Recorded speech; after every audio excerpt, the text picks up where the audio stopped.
sa inyong lahat.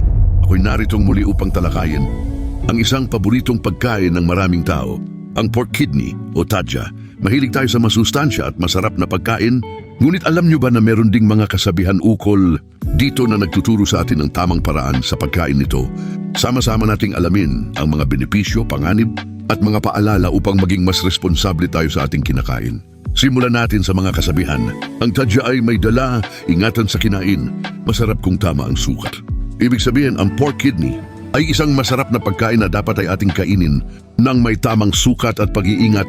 Hindi ito pwedeng sobra-sobra dahil pwedeng magdulot ito ng hindi maganda sa ating kalusugan. Kung masyadong madami, delikado ang kalusugan. Tama nga naman, dahil kahit na masustansya ang pagkain na ito, ang sobra-sobrang pagkain ay pwedeng magdulot ng problema sa puso, bato, atay.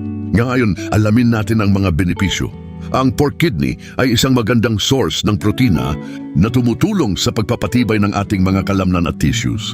Mayaman din ito sa vitamina B12 na napakahalaga sa paggawa ng ating mga dugo at pagpigil sa anemia.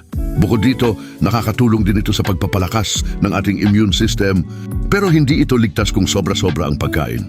Narito ang ilang mga panganib na dapat mong malaman. Mataas sa kolesterol na pwedeng magdulot ng stroke at sakit sa puso.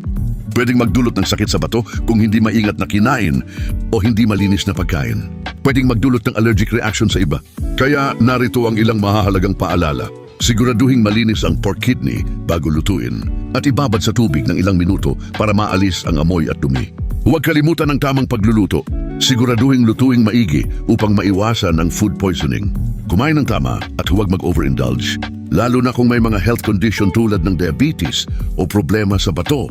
Ang pagkain ng pork kidney ay pwedeng maging bahagi ng balanced diet basta't may tamang kaalaman. Maghalo tayo ng iba't ibang uri ng gulay, prutas at whole grains upang mapanatili ang ating kalusugan. Sa kabuuan, ang pork kidney ay pwedeng magsilbing isang masustansya at masarap na ulam kung gagamitin ng tama at responsable. Tandaan, ang moderation at tamang paghahanda ang susi sa masarap at ligtas na pagkain. Huwag kalimutan ang kasabihang, ang pagkain ay gamot, ang sobra ay delikado. Maraming salamat sa inyong panonood. Hanggang sa muli, ingat lagi at maging responsable sa ating pagkain. Kung nagustuhan mo ang video na ito, pakipindot naman ng follow, like at share.